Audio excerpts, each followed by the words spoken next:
Hi dear students, welcome to all for today's social class. In previous class you learned about Egyptian civilization. In today's class we will see the Mesopotamian civilization. Mesopotamia is an area that lies in a valley between two rivers. Listen carefully. The Mesopotamia is an area or region that lies in the valleys between two rivers. Got it? Many of the places described in the Old Testament can be seen here. The land which inspires awe and fascination are called as the land between the rivers or Mesopotamia by the Greeks. The two rivers, Euphrates and Tigris, had made this West Asian barren land very fertile. What are the two rivers? Euphrates and Tigris are the two rivers. Got it? The Mesopotamia lays or located between the Euphrates and Tigris river. Got it? It was the fertility of this area that attracted the people to it.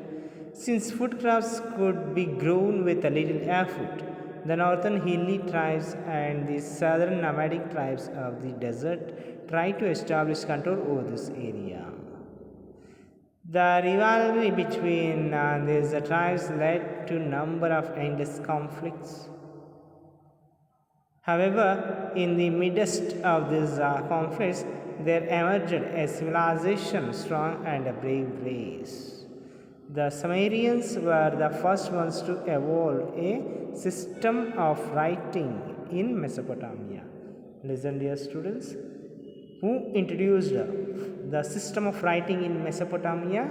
The Sumerians were the first ones who introduced system of writing in Mesopotamia. Got it? For 30 centuries, all those who entered the fertile valley, Sumerians, Babylonians, Assyrians, and Persians used this system of writing, which was called cuneiform.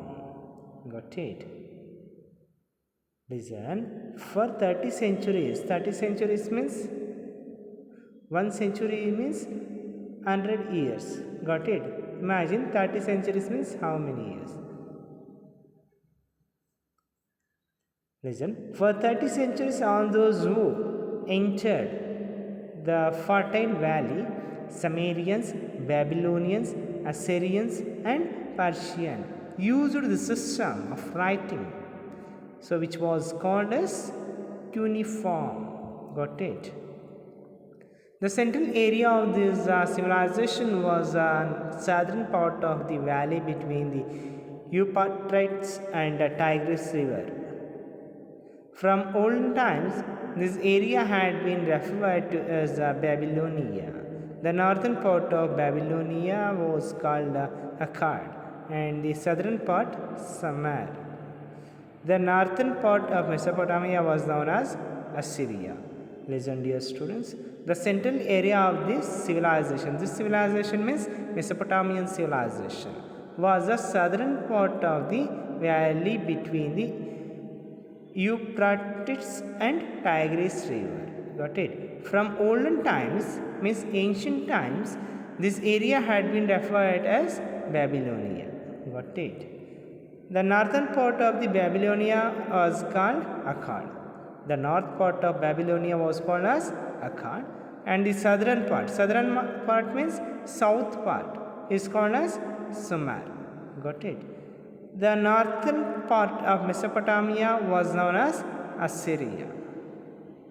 Got it? Listen. The history of Mesopotamia is a story of endless hatred and conflict. The Sumerians, the hilly tribe from the north, were the first to arrive here. Got it? Who arrived first? The Sumerians were arrived first time. Got it? They who used to worship their gods on top of the hills after coming to the plains, built artificial hills and established their places of worship there. Listen. The Sumerians who used to worship their gods on top of the hills. Got it? After coming to the plains, Plains means stable land. Okay. Built artificial hills. The Sumerians built artificial hills and they established their places or temples for worship there. Got it? These were called ziggurat. The artificial hills are called as ziggurat. Got it? They did not know how to build stairs and therefore surrounded them to sloping galleries. The Jews call this the Towers of Babel. Listen, dear students. The Sumerians did not know how to build stairs. Stairs means steps. So they create galleries, sloping galleries. Got it? These sloping galleries is called as Towers of Babel. Jews call this Towers of Babel. Got it? The Sumerian had entered Mesopotamia in 4000 BC. Later, they were overpowered by the Akkadians, one of the tribes of the Arabian desert. These are known as Semites. After 1,000 years, these Akkadians came to be ruled over by the Amortis, another Semitic tribe. Amortis is another Semitic tribe. Tribe means group. Got it?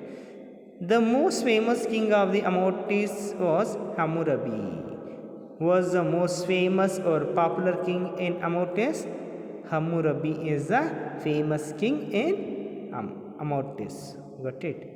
He built a fabulous palace for himself in Babylonia. The Hammurabi was built fabulous. Fabulous means big palace, luxurious palace for himself in Babylonia. Got it? He framed the courts of justice and made Babylonia to be considered the best administered kingdom in the whole of the world. The Hittites, who came later, occupied the valley and destroyed all that they could not carry away. Got it? Listen. After the Babylonians who came, the Hittites came and occupied the valley and destroyed. The Hittites was destroyed all that could not carry away. Got it?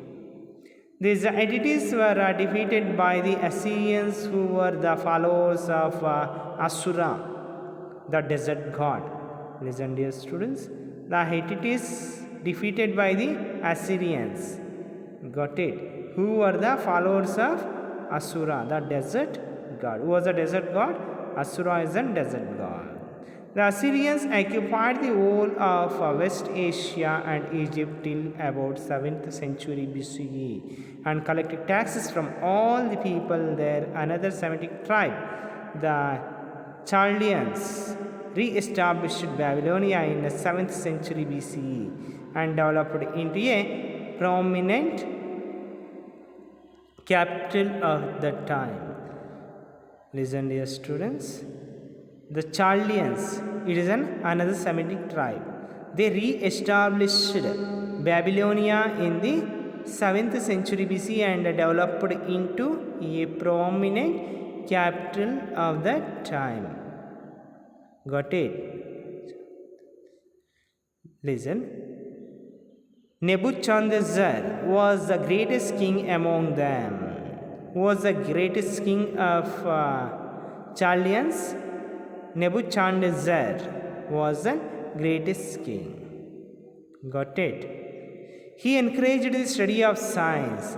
The Nebuchadnezzar encouraged the study of science, but the Chaldeans came under the attack of the Persians in the 6th century BCE. 200 years later, Alexander transferred this place of the Semitic peoples into a Greek province.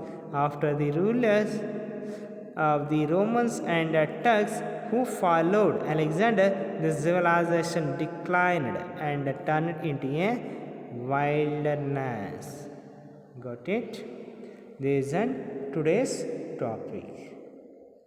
In case if you have any doubts, you can call and ask. Surely I will clarify your doubts. Got it?